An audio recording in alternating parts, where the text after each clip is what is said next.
Hello friend, welcome back to my channel অগোছালো মুনমুন। আমার ব্লগে আমার বন্ধুদেরকে জানাই অনেক অনেক ভালোবাসা। তো আজকে আমি তোমাদের সাথে কি রেসিপি শেয়ার করব সেটাই তোমাদেরকে দেখাবো। চলো, এখানে দেখতেই পাচ্ছ প্রথমে ঝিঙে নিয়ে নিয়েছি আর পাশে রেখেছি পাঁপড়। আজকে আমি একদম পুরো নিরামিষ ঝিঙে আর পাঁপড় আলু দিয়ে কিভাবে তরকারি করব সেটাই তোমাদের সাথে শেয়ার করব। তো ঝিঙেগুলো কেটে নিয়েছি, আলুও কেটে নিয়েছি, তার সাথে এখানে দেখো টমেটো কেটে রেখেছি আর কিছুটা আদাও রেখেছিলাম। তো সবার প্রথমে আলু আর ঝিঙেটা কিন্তু আমি সেদ্ধ করে নিয়েছি। ঝিঙেটা একটু বেশি সেদ্ধ হয়ে গেছিলো কিন্তু। তো চলো, আমি কড়াই বসিয়ে দিয়েছি, কড়াইয়ের মধ্যে সর্ষের তেল প্রথমে দিয়ে দিচ্ছি। এটা কিন্তু নিরামিষ রান্না, খুব সুন্দর খেতে লাগে পাঁপড় দিয়ে, ঝিঙে দিয়ে, আলু দিয়ে তরকারিটা। তো আমি পাঁপড়গুলো প্রথমে সবার প্রথম ভেজে নেব।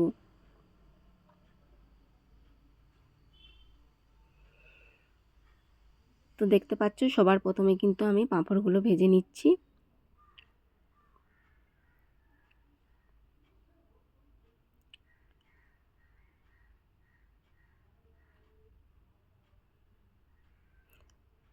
আর সবাই বাড়িতে কিন্তু এভাবে একবার হলেও বানিয়ে দেখো, দারুণ হয় খেতে।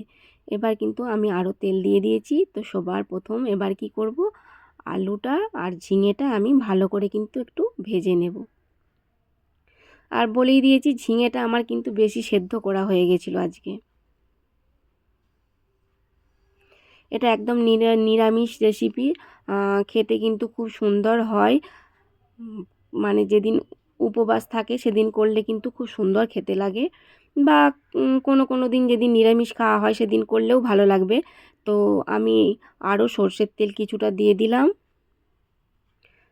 তো সবার প্রথমে 5 ফোড়ন দিয়ে দিচ্ছি, তারপরে দিয়ে দেব তেজপাতা, দারচিনি আর এলাচ দিয়ে দিচ্ছি, লবঙ্গ দিয়ে দিলাম, ঠিক আছে, গোটা গরম মশলা দিলাম।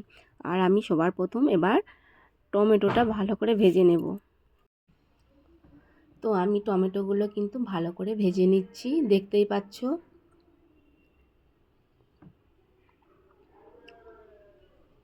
তো আমি এবার যে আদাটা কুড়ে রেখেছিলাম সেই আদাটা দিয়ে দিচ্ছি, দিয়ে ভালো করে আবার একটু নাড়াচাড়া করে নিচ্ছি।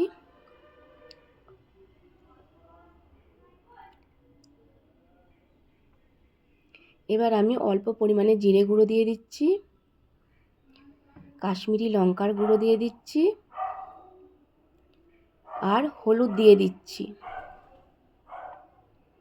আর পরিমাণ মতো লবণ দিয়ে দিচ্ছি।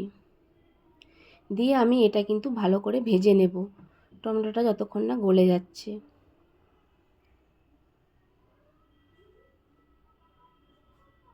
আর এখানে আমি দেখতে পেয়েছো পাঁপড়ও ভেজে রেখে দিয়েছি, আর আলু আর যে ঝিঙেটা ভেজে নিয়েছিলাম সেটা রেখে দিয়েছি। তো এবার আলু আর ঝিঙেটা কিন্তু আমি মশলাটার মধ্যে দিয়ে দেব। টমেটোটা গলেই গেছে, দেখতে পেয়েছো। তো আমি আলু আর ঝিঙেটা তুলে দিলাম মশলাটার মধ্যে, দিয়ে আমি আবারও ভালো করে নাড়াচাড়া করে নেব। বন্ধুরা সবাই কেমন আছো? আর আমার ভিডিও যদি তোমাদের ভালো লাগে, লাইক, কমেন্ট, শেয়ার, সাবস্ক্রাইব করে দিও, আর পারলে একটা হাইপ করে দিও। তো আমি মশলাটার সাথে আলুগুলো ভালো করে কিন্তু কষিয়ে নিয়েছি, দেখতেই পেয়েছো। আর এদিকে আমি পাঁপড়গুলো ভেজে রেখেছিলাম সেটা কিন্তু আমি ভেঙে নিয়েছি। তো এবার আমি পাঁপড়গুলো আলু আর ঝিঙের মধ্যে তুলে নিচ্ছি। তো দেখো আমি দিয়ে দিলাম, এবার আমি ভালো করে কষিয়ে নেব আর একবার। তো দেখতে পাচ্ছ আলু, পাঁপড়, ঝিঙে ভালো করে কিন্তু কষানো হয়ে গেছে।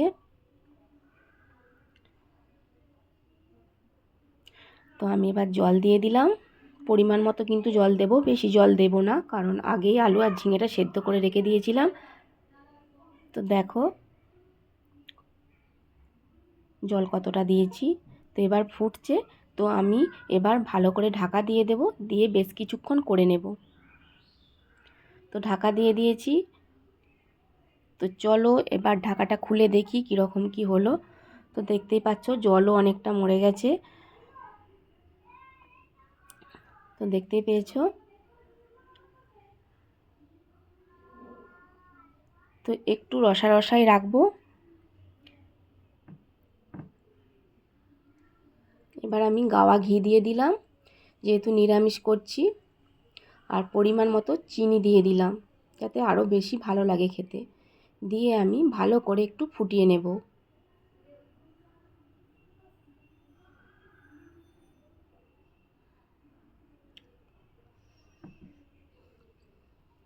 তো আমি আর একবার ভালো করে ফুটিয়ে নিচ্ছি। আর দেখো, ঝিঙে আলু পাঁপড় দিয়ে নিরামিষ রেসিপি আমার একদম রেডি হয়ে গেছে। দেখতে পেয়েছো, দেখতেও দারুণ লাগছিল আর খেতেও কিন্তু খুব সুন্দর হয়। তাই তোমরাও সবাই একবার বাড়িতে এভাবে বানিয়ে নিরামিষ আলু, ঝিঙে আর পাঁপড় দিয়ে তরকারি করে খেতে পারো। তো আজকের মতো বন্ধুরা টাটা, সবাই ভালো থেকো, সুস্থ থেকো।